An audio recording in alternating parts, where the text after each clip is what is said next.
Here is a day in the life of a Helpline volunteer on the Domestic Abuse Helpline.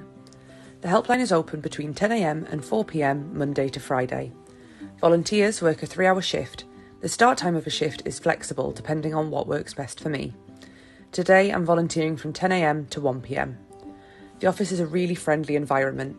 I can wear whatever I feel comfortable in. My outfits for volunteering can range from smart casual to jeans and a t-shirt to comfy clothes like a hoodie. I arrive at the office in time to start on the helpline. Once I'm in the office, I get out my notepad and my notes of information to help me throughout the day. I make myself a cuppa and I log into the computer.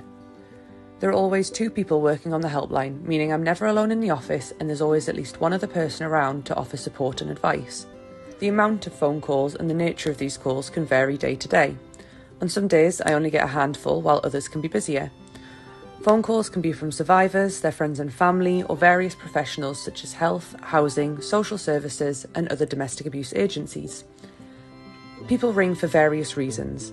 Some are seeking refuge space, some would like emotional support, and others are seeking advice around their safety, housing, or legal options. The helpline doesn't place a time limit on calls. Because of this, phone calls can be as short as a few minutes or last for an hour.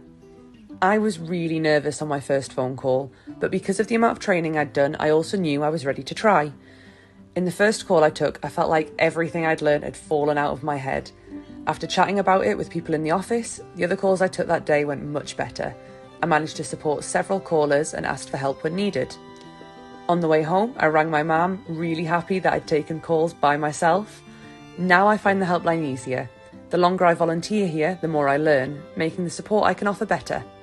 At the end of my shift, I pop my name on the volunteer whiteboard to let people know when I'll next be in.